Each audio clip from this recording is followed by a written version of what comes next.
The Texans need to throw a block party on Sunday. Hard work, hard work, hard work, hard work, hard work, work. There you go. Hard work, work. Everybody doing it right. Hard work, work, work. That's what you say. Hard work, work, work.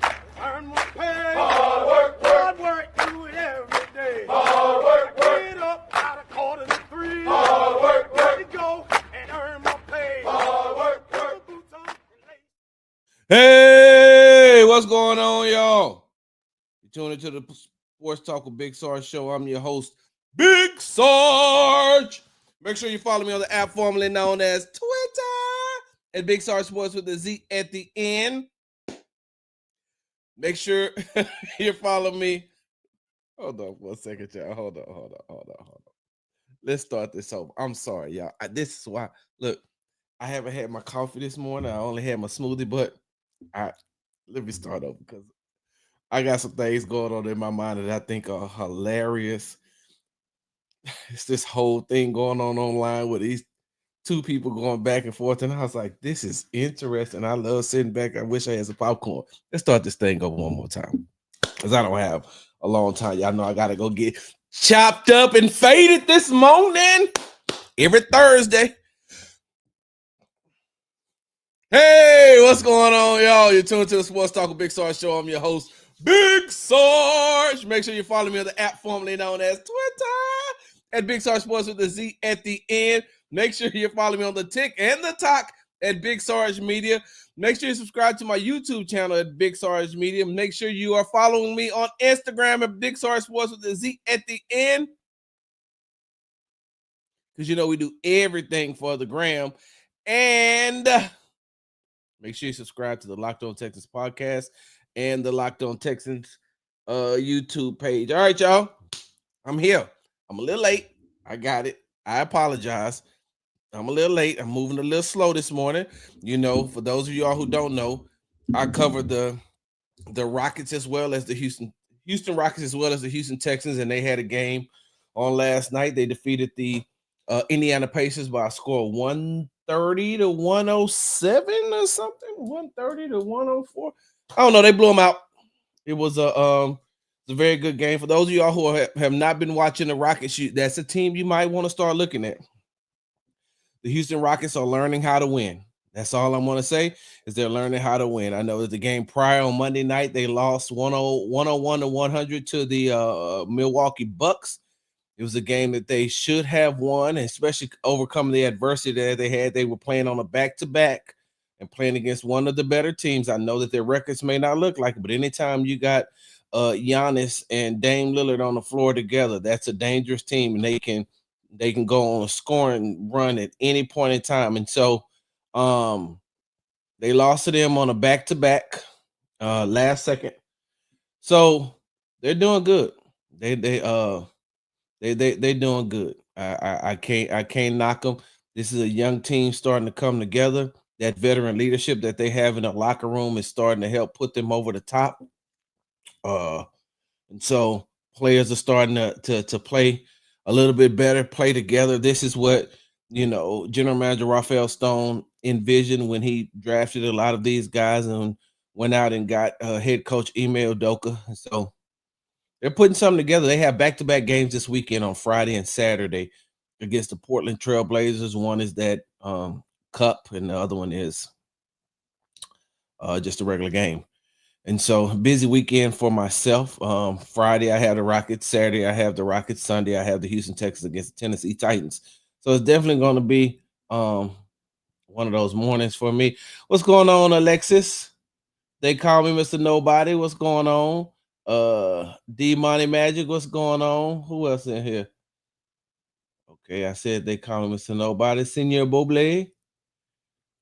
We here, no CP time. What's going on? Yeah, I gotta go get a haircut, but I'm starting because I have people, strong supporters, right? Strong, y'all know, listen, let me tell y'all something. I don't just call y'all supporters on here. I say supporters everywhere. I will never, ever say fans. of the fans of me or my show. Y'all are supporters. Y'all support me in what I do. And so I would never call you fans. I Sarge. I feel like that's disrespectful. And if I ever say fans, I'll quickly correct myself and say supporters because y'all support me. Y'all support me. Y'all are not fanatics over me. Y'all support what I do. Y'all support what goes on here. And I definitely appreciate that. And so um HD, I said that I'm not going to not show up on Thursdays because I have to go get I'm not gonna not show up because I have to go to the barbershop on Thursday mornings, which means that most of the times we miss out on a show on Thursday because after going to the after going to practice, press conferences, locker room, now I have to go, and by the time I come back in the evening, it's time for me to get ready to record for Locked On Texans podcast. And the supporters of this show miss out on a show. So I'm saying no, I will make the sacrifice. And I always say people make time for the things they want to make time for. I want to make time for this. So probably on Thursdays is when I'll come on in between. Starting next week. If I'm not traveling, um I will be doing a show on Thursdays in between 7:15 and 7:30 a.m. And if people can show up, they can show up. If not, they're not. But I'm not going to not do a show because um I got other things that I need to do as far as getting to the barbershop because you all spend your time. See, this is the thing, and we're gonna start this show real quick because it's gonna be a quick one today. This is the one thing that a lot of people don't understand. And this is what I tell people when they ask about my show. I said, the show that I do, the Sports Talk with Big Star show that I do, it's live. It's live. I don't record it. Like sometimes you'll go back and watch it on YouTube, but you're watching a recording of the live show. I do this thing live. And for me to get like right now, right? For right now, we got in between 68 and 70 people who are watching this show right now. You know what that means? That means that there are 68 or 70 people right now who are taking their time out. And I've always said time is the most valuable possession that an individual owns and something they can never get back. If you take your time out to spend with me live, this is like listening to a radio show or watching a TV show, but you're live. You're here right now. Right, like we're in real time right now. That means a lot to me. So that means a lot to me. That's why I try to make sure I give y'all the best show, the best product. I interact. I want everybody to have a good time while you're here, while I have you. So that's why I'll never call you all fans. It's supporters. That's it. It's supporters. So uh we are Rockets going to do it all. Let's draft it. Hey, they're going to be like the Oklahoma City Thunder. I think the Oklahoma City Thunder is a good a model for them. Good blueprint. Good. What's going on? Yes, we support a movement, and I appreciate that. That's why I don't say fans. That's right. So just for the people. What we got right here? So I'll be at the game, son. Hope. Let me know. Hit me up. Good morning. All right, look. Hey, before we start the show, right? And now, like I said, I know we don't have a lot of time. I only got one topic that I'm gonna hit on today for right now. Just one. Hey, look, I'm not gonna even lie. Y'all know I have a saying, right? I said those who can't create content creates confusion. Those who can't create content creates confusion. Because if you can't create content, you can't create good content, then the next best thing to do is create confusion and chaos. I should add that too. Those who can't create content creates chaos and confusion. There we go. I got it. I am not gonna even lie. I am having the time of my life on social media, sitting back and watching all of the chaos and the confusion being caused by people who can't create content. Oh my God. It is hilarious. And I laugh at it. The reason I laugh at it is because, hey, I'm a content creator. I can create content. Let me tell y'all something. Let me let you in on a little secret. So when I was doing in the trenches with Indy Kalu, Chris Gordy was responsible pretty much. Chris Gordy was responsible for putting together the rundown of the show, right? Chris Gordy was responsible for putting the rundown on the show. Now y'all know that I think it was like 2 years, two, 2.5 years maybe. I would be there Monday, Wednesdays, and Fridays, right? Monday, Wednesdays, and Fridays. And so for 2 hours a day, Monday, Wednesday, and Friday. So, and I did that the majority of the time because Indy Kalu is my real friend. Like like we're friends. Like we friends. I can call him. He calls me. We chop it up like we grew up together. I know he's a former NFL player. I know Indy is famous. He's still my friend, and that's how we became friends. Is because I never ever asked Indy for anything, nothing. I've never asked him like not. I want to say this like I've never asked him for like no favors to do something for me. Hey man, can you get me in contact with this person, that person? I never ever had a credential. I've never been credentialed under sports radio 610. I mean uh sports talk 790. I said 610. I never been credentialed under 790, right? Never, ever. I've never asked him for a credential. I came to the show already credentialed. So with that being said, right, Chris Gordy would do the rundown. Out of 2 years, I think Gordy was on that show. Gordy came to that show. I think like he was there for like 2 years, maybe. And I want to say in 2 years, the 2 years that he was there, because I was there when Greg was there, I probably got a rundown. I may out of 2 years, I may have gotten a rundown. And for those of y'all rundown, that's the segments and the topic. I maybe got it maybe 5 times, maybe seven, 5 or 7, right? So I'd walk in there and he'd have the rundown and he'd hand it to ND, knowing that I was coming. He would only make 2 copies, one for him, one for ND. He didn't give me a rundown like I said, 5 to 7 times. And the matter of fact, the times that I got the rundown, I'm talking about when he was there. When he wasn't there, ND made sure I had one, this, that, another. And it became a running joke between ND and I because I'd be like, watch, I bet you don't give me no rundown. So ND would have a rundown, he would have a rundown, I wouldn't have a rundown. But you know what I always say, right? One of my mottos, and I used to tell ND, it don't bother me at all. Not one bit. You know why? Because if you stay ready, you ain't never got to get ready. If you stay ready, you ain't never got to get ready. And so, with that being said, I was always ready. It didn't matter to me. I stay prepared. I'm always prepared. I read, I watch. We're talking Texans, we're talking Rockets, we're talking Astros. Let's talk it. I'm there. I'm there. I'm boots on ground. I'm cool. That's what you want to say. Yeah, so you want to talk about the Texans? Yeah, so when I was in the locker room talking to such, or when I was at practice, or when I was at the game, or hey man, I just got back from such. Yeah, I traveled to go watch them play. I've even done some remote stuff. So anyway, as I digress, I stay ready. I stay ready. So I can create content at the drop of a dime. Anytime these lights in this microphone come on, Cody Davis and I have this running joke. Cody said, I don't understand how me and you could be sitting there. This is when they used to do Locked On Texans. So I don't understand how me and you could be sitting there, we just be chopping it up, whatever the case may be. And as soon as we start the show, here you go through the roof. Yeah, right. Because it's showtime, it's go time.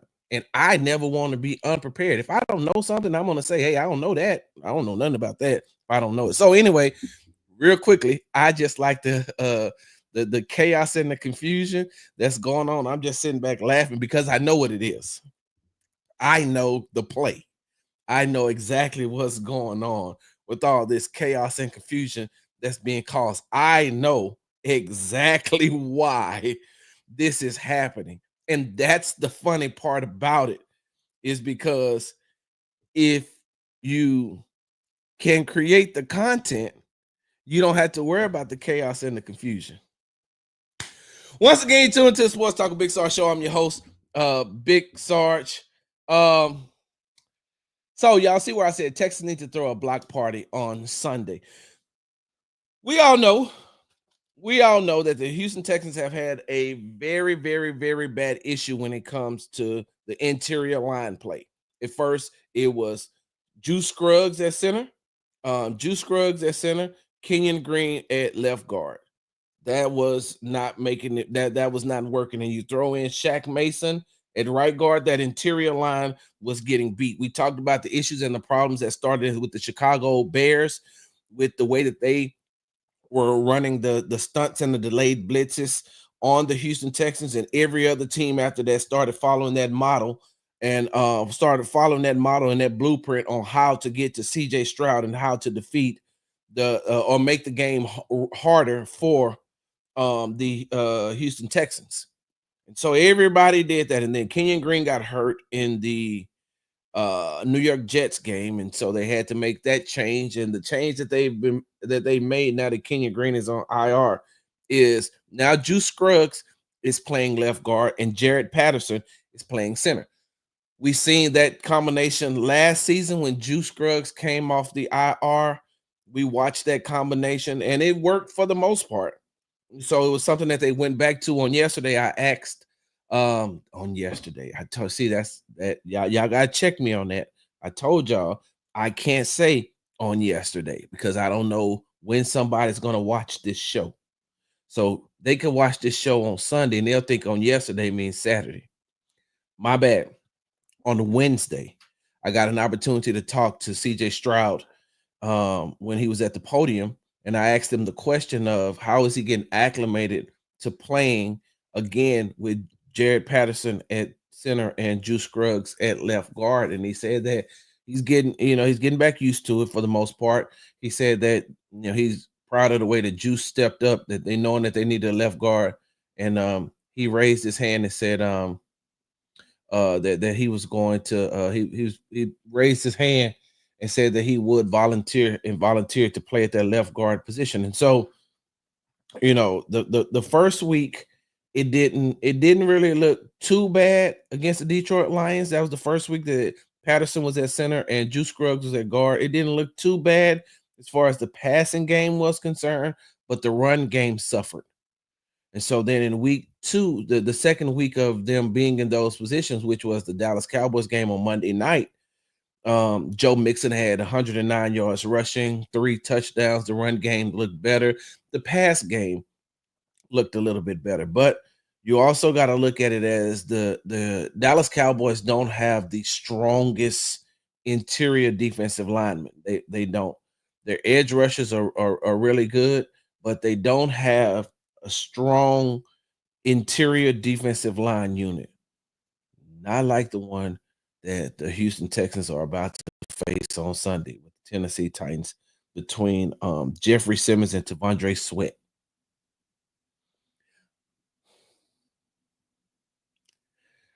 Them some monsters. They some monsters. They wreak havoc on the inside. They wreak havoc and they will destroy the interior part of your offensive line. Them two, when they're working together, when they're working in unison, they look like they're very, very, very hard to stop. And it's going to be a lot for that interior offensive line of the Houston Texans to handle. Chris Strasser, the Houston Texans offensive line coach, got his work cut out for him this week. Bobby Slowick, offensive coordinator for the Houston Texans, has his work cut out for him this week because Jeffrey Simmons. Let me read y'all a stat real quick according to next gen stats. So it says Texans interior offensive linemen have allowed a total of 112 pressures this season, which is the third most in the NFL this season. In week 10, the Texans moved their starting center Juice Scruggs over to play left guard, where he has since allowed 8 pressures on 76 pass block snaps, translating to 10.5% allowed pressure rate, which would rank 29th among left guards with at least 150 pass blocking snaps. The matchup between Scruggs and Jeffrey Simmons is expected to Wait, my bad. Scruggs is expected to match up against Texans defensive tackle, Titans defensive tackle. Get it together, Sarge. Scruggs is expected to match up against Titans defensive tackle Jeffrey Simmons, who has generated 25 pressures on 238 pass rushes this season and a 0.92-second get off time, the fifth fastest among players of his position in the NFL. Simmons has been strong against the run, ranking fourth in run stop rate and first in run stuff rate among defensive tackles with at least 150 run defensive snaps this season, both career highs. Let me read that last part to you again. Jeffrey Simmons, the defensive tackle for the Tennessee Titans, has generated 25 pressures on 238 rushes this season and a 0.92-second get off time, which means getting off the line at the snap. The fifth fastest among players of his position in the NFL. Simmons has been strong against the run, ranking fourth in run stop rate, fourth in run stop rate, and first in run stuff rate among defensive tackles. You know what that means? You know what that means? That means that one, it's gonna be a long day for Joe Mixon. He ain't gonna be able to run between the tackles a lot. This man is first in run stuff rate. First.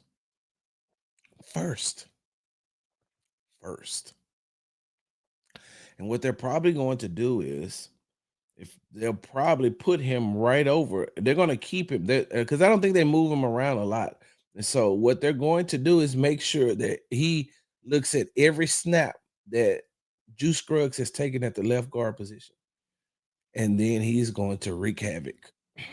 When I tell you that Juice Scruggs has his hands full now, I know that Juice Scruggs know that he has his hands full. And hopefully in pass protection, they'll be able to help him. They'll be able to help him, give him some help that way. But goodness gracious. Don't get me wrong, T'Vondre Sweat is good too. He's good too. But Jeffrey Simmons is he on a whole nother level.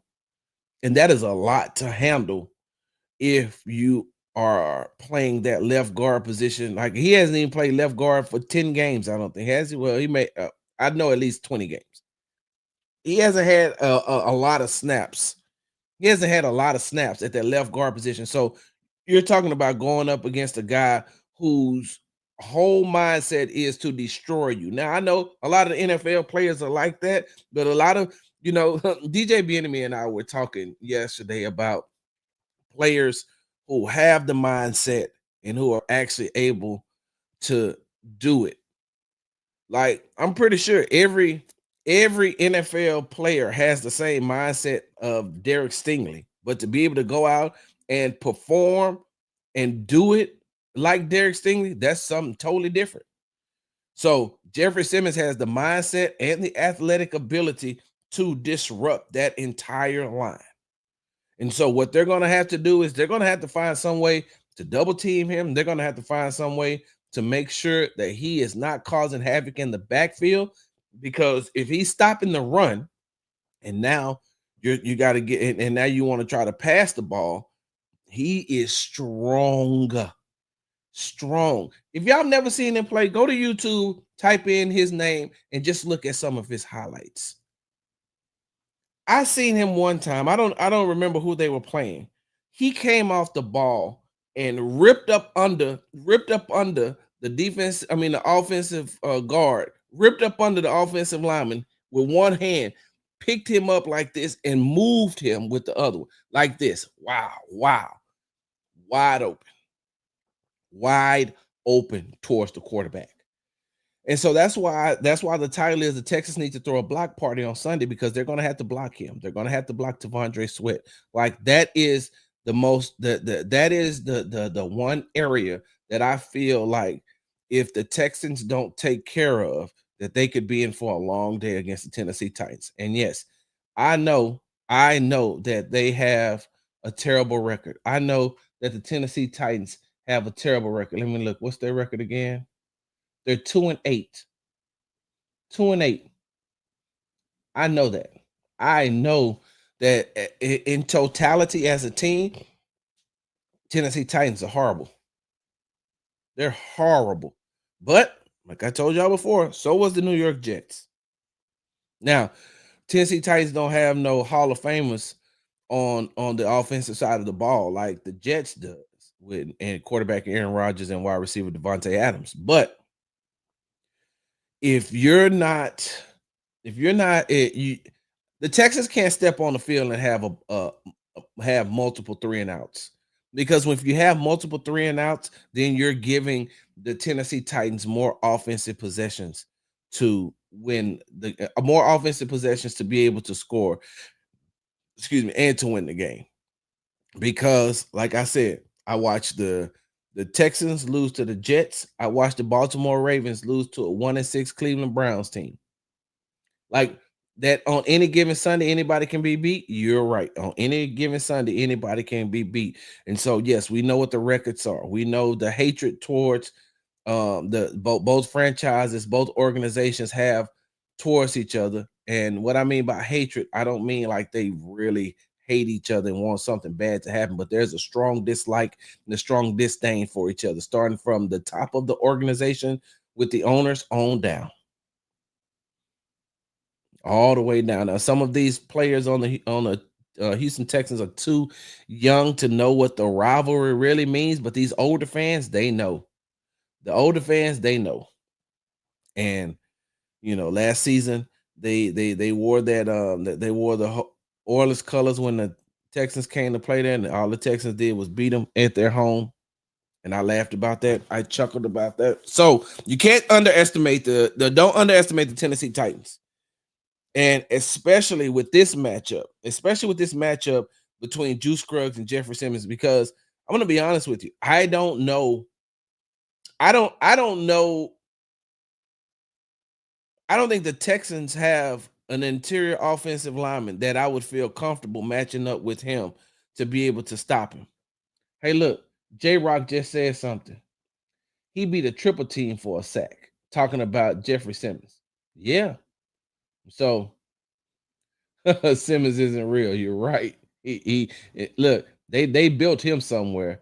You better believe them boys from Tennessee mean business in the middle. Yes, they do. They call me Mr. Nobody. So if the Texans O-line handled, then we consider it a high quality performance. Senior Boblé, yes. Let me tell you something. If you can, if that interior offensive lineman, if that interior part of the offensive line can stop them from getting, let's just say, combined, if Simmons and Sweat have a sack apiece, right? If they had one sack apiece, and maybe, let me see. I don't know. I'm trying to think about the pressures. How much pressure? How much pressure?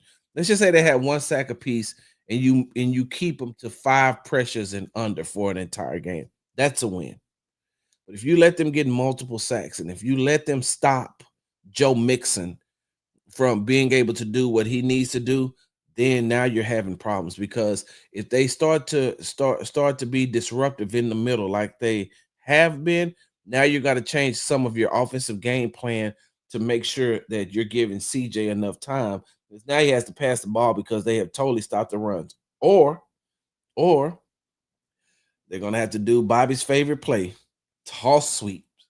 If they can get some toss sweeps, because for as good as Simmons and Tavondre Sweat are, and as good as they can get up the field, they can be had moving side to side. Don't get me wrong. They're 2 good players and they can move side to side. But when you got those type of players who are used to coming up the field and this being disruptive and destructive up the field, you get them to moving side to side, now you can start to wear them out. Now you can start to make them tired. Now make them run out there on chase screens. Make them chase passes behind them in the flat, like in between them and the linebacker. You got to make them move. And what I mean by make them move, you got to make them move laterally. You got to just keep making them uncomfortable with having to move in different spots because they're used to just coming up the field, coming up the field, coming up the field. And if you can get them to come get them to come up the field, then the next two plays make them go side to side. Now, over time, that in that game, the fatigue will kick in. If I'm Bobby, if I'm Bobby Slowick, that's what I'm thinking. Hey, I know what these guys can do right here. And not saying we won't run right there because we got to test and see. Because I mean, hey, Drew Scruggs may have one of the best games he's ever had in his entire career playing football and be able to contain him. Or, Patterson and Shaq Mason, this may be the game where they just step up and be able to control them like that. And if so, then you got to test and see that. But if that isn't working, now guess what I got to do? Well, the only thing I can do is two things. I got to tire them out and get them out the game because their backups are not as good as them. And so it depends on the amount of snaps. Let me go see something, y'all. Let me go see something because now y'all got me interested. Interested. And we finna go look. Let me see the amount of snaps. What week? Well, we're in week 12 right now. So let me go to week 11. Who did Tennessee play? They played Miami. Let me go to defense. Let me see the amount of snaps. So last game,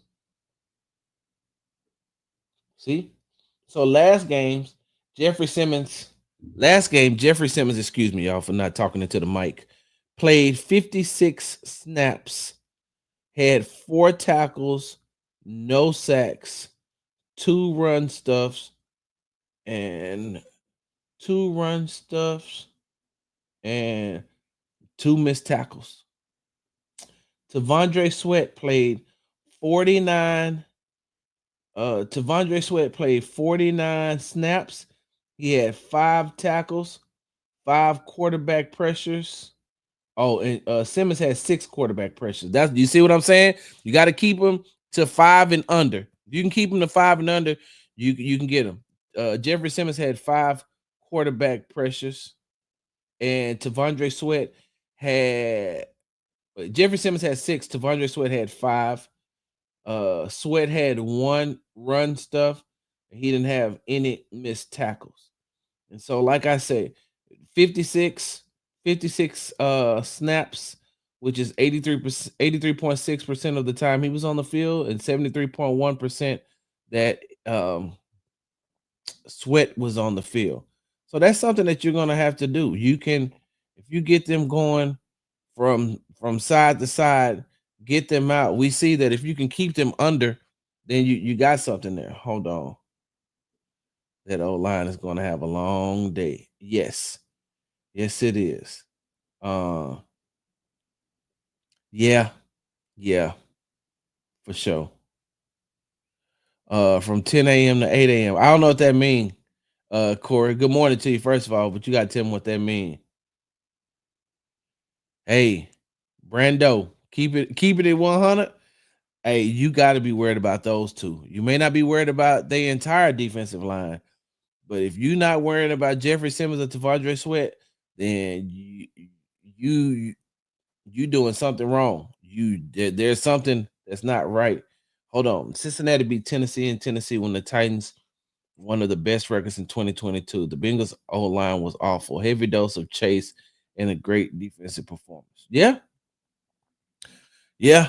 But I mean, so they call me Mr. Nobody. I wouldn't be as skeptical if I had seen this interior part of the offensive line play better this season. Like if they were having miscues in different games, if they were having miscues in different games, I would say, okay, I could agree with that if it wasn't consistent. Though we have consistently seen the interior part of that offensive line get destroyed consistently. And so they played better against the Detroit Lions. They did exactly what they were supposed to do against a Dallas Cowboys defensive front who is light, by the way. They're quick, but they're light. And even then, they were, giving up some, getting back there. So, like I said, Texas need to throw a block party on Sunday to keep Simmons and Sweat away from CJ Stroud and for Joe Mixon to be able to have a very productive day. Now, before I get out of here, let's continue to talk about this offense. I mean, talk about um defenses.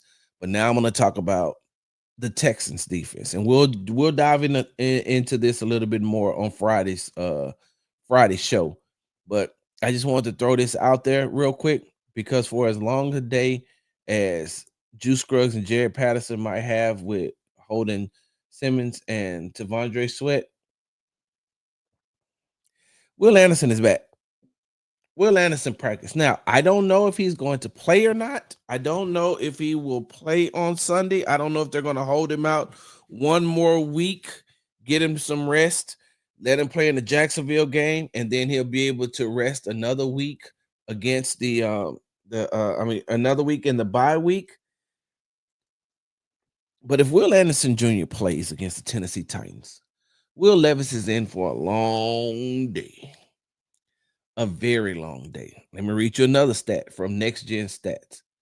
The Titans offense have allowed the highest pressure rate and the sixth most sacks in the NFL this season. So they're giving up 43.6% in pressure rate, and they have allowed 33 sacks in the NFL. I mean, 33 sacks this season, which is the sixth most in the NFL. On a positional level, the Titans are the only team in the NFL to have four offensive linemen ranked in the bottom five in terms of allowed pressure rate at their respective positions. I'm going to read that to you one more time. This is for the people in the back who may not have heard me. On a positional level, the Titans are the only team in the NFL to have four offensive linemen ranked in the bottom five in terms of allowed pressure rate at their respective positions. The Texans defense, led by Danielle Hunter and Will Anderson Jr., has generated a pressure rate of 39.4% of opponents' dropbacks, the second highest rate in the NFL. While Hunter has primarily lined up on the left edge this season, his alignment varied as of late. Hunter played a season high 64% of his snaps at the right edge in the absence of Will Anderson Jr. in week 10 before moving back to the left edge in week 11. So all I'm going to say is this. All I'm going to say is this. The Texans offensive line, the interior part of the offensive line, they may have a very long day, but the entire offensive line for the Tennessee Titans, I I don't know what to tell you. Like, I'm trying to be positive here, y'all. I'm trying to offer the Tennessee Titans offensive line some help. I am. And I'm trying to think of an angle. Like,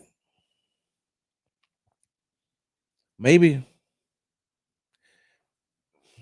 I mean, the only way that I can see them, surviving is maybe if D'Amico went over to U of H and said, "Hey, Coach Fritz, can I borrow a couple of your players this week? We're doing a scouting. We're doing some scouting. So can I borrow some of your defensive players? I want to see how they play against this offensive line." Maybe he went to blend. A&M got a game this week. Who UT play? Hey, hell, Prairie View might have some people. TSU. Hell, you might be able to find some players from HCC. Now, look, I'm not trying to be disrespectful to the Tennessee Titans and their offensive line, but I just read you the stat. According to Next Gen Stats, men lie, women lie, numbers don't lie. According to Next Gen Stats, on a positional level, the Titans are the only team in the NFL to have. Look, I'm about to give y'all the brother man, brother man from the fifth floor. The Titans are the only team in the NFL to have four offensive linemen ranked in the bottom 5 in terms of allowed pressure rate at their respective positions. I'm sorry, y'all. Let me do that the right way. On a positional level, the Titans are the only team in the NFL to have 4 offensive linemen ranked in the bottom 5. What you want me to tell you? What you want me to tell you? What y'all Tennessee Titans fans? What y'all want me to tell y'all? I look. I didn't make the numbers. The numbers are right there. What you want me to tell you? You can brag all day about how you got 2 good interior defensive linemen, a good defensive tackle and a good nose tackle. Hey, that's cool. Kudos to you, Tennessee Titans fans. Hey, great. That looks great with your 2-8 record. Hey, now see, y'all done started something. I just want to come on here, talk, do my thing, get up out of here. So I go get my hair cut. I wasn't trying to be too petty. I wasn't trying to be too petty this morning. I wasn't trying to be petty Pendergrass. I wasn't trying to be petty Bridgewater. I was not trying to tap into the petty side of me, but now I'm here. Hey, Tennessee Titan fans. I would love to be positive and tell you that everything is going to be okay. But when you're going up against the Houston Texans defensive line, I'm just talking about the defensive line. Before I even get to the linebackers in the secondary, when you're going up against that defensive line, let's just say Will Anderson does not play. You still got to go against the Nail Hunter. You still Foley Fatukasi is coming back. You got Mario Edwards. You got Tim Settle Jr. Hell, even Kurt Hinish is balling. You got Derek Barnett. You got Danico Autry, who y'all remember who he is, right? And he ain't one of them ones to easily forget stuff. I'm just gonna tell you that and throw that out there. So, with that being said, your offensive lineman ranking the bottom 5. I don't have anything positive to say to you, but just hey, make sure you stay healthy. Keep your head on the swivel. Is that defensive line? They play angry, they play aggressive, and y'all don't have the offensive line to stop them. Hell, let me tell y'all something. It's gonna be a long day for Will Levis. Y'all better get him a Stanley cup of coffee and one of them big tubes of mayonnaise, because he gonna need it. He gonna need to put a big tube or one of them big containers. He just gonna have to let him glop it in there. Just keep putting mayonnaise in, because it's gonna be a long day for him, because that defensive line gonna put him on his ass, hand over heart. I'm sorry, I can't tell you anything that's gonna be positive for your offensive line the way that I've watched the Texans defensive line play this year. And then you throw in Azeez Al-Shaair. You remember him, right? Henry To'oTo'o, Devin White. And then the Texans should have Kamari Lassiter back. We know about Derek Stingley. You got Kalen Bullock. Like, the Texans have a really good defense, and the Tennessee Titans have a really terrible offense. Like, we don't need to sugarcoat it here. We ain't got time to sugarcoat. I'm not here to make you feel good this morning, Tennessee Titan fans. I'm not. I mean, I gave you your props on your defensive lineman. Like, that should be good enough, right? That should be good enough. But at the end of the day, even though I'm not Houston Texans fans, I still don't like the way that the Tennessee Titans organization and their fans go about trying to mock the Texans. And although I wasn't an Oilers fan, I still like those colors. I like the Oilers colors, because that was a staple here in the city of Houston. Not only was it the Oilers colors, but the police cars used to have that colors. Other organizations used to have that colors. Like, those colors mean something to the city of Houston. Those colors mean something to me, but y'all like to make a mockery out of it and say, oh, it's ours now. You don't have nothing. Everything that you have is the Houston Oilers history. The Tennessee Titans is nothing but the Tennessee Oilers. And so you thought it was funny last year. That's why I did the video after the game saying y'all trying to be petty. You brought back You brought Earl Campbell. I think Warren Moon was there. You honored Billy White Shoes Johnson. Like you wore the uniforms for the first time against the Houston Texans, right? Not last year. Did I say last? Yeah, it was last year. Last year, right? And then you get beat by Case Keenum and Davis Mills. And I laughed from a good hearty place, like from my sternum. Like I brought that from the pits of my stomach. That laugh came up and came into a roar. I laughed on your field, laughing at you, reporting. I was doing my job though. I was doing my job. It was my post-game video, but I laughed at you all. You know why I laughed at you all? Because y'all thought it was funny. You thought it was a joke, and you thought it was a game. And now look at you. Now look at you. What you got? I also I'm also taking this time, and I'm going to take the time on Friday's show. Probably again, you probably don't be mad if you hear this again. But I'm also going to take the time to talk to some of you Tennessee Titan fans who told me that y'all had a better off season as far as acquisitions are concerned than what the Houston Texans had. You said the Houston Texans going out getting Danico Autry, Aziz Al-Shaair, Daniil Hunter, Joe Mixon, and Stephon Diggs meant nothing to y'all going out and getting L'Jarius Sneed and somebody else. You said y'all know who y'all are. I had the back and forth with you telling me that the Titans were going to be good because they had a better offseason as far as acquiring talent than the Houston Texans did. And I said, so they sell that like near Dollyland? Whatever that is you smoking or that edible that you're taking, or whatever that brownie or that cookie, like where they selling that good at? Like you on that good. Like that good. Hey, in immortal words of the great Negro poet Future, I'm on that good cushion alcohol. You on something. So, with that being said,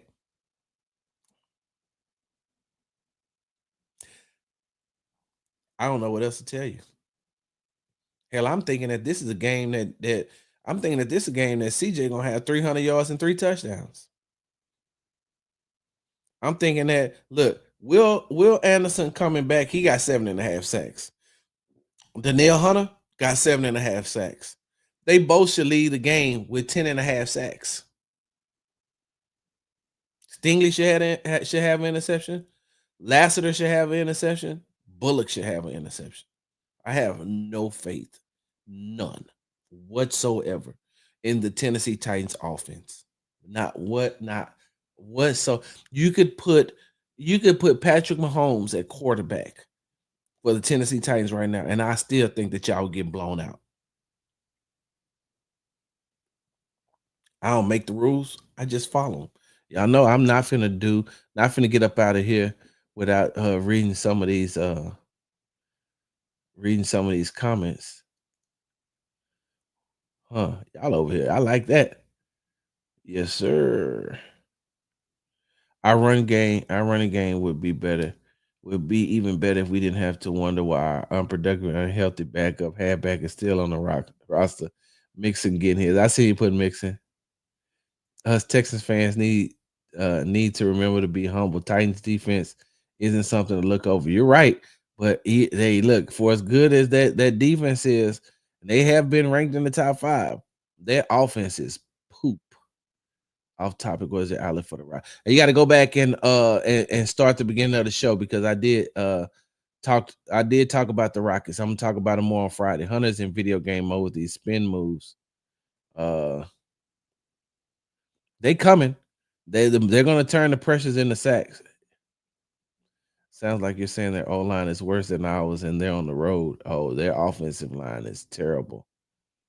Let me see.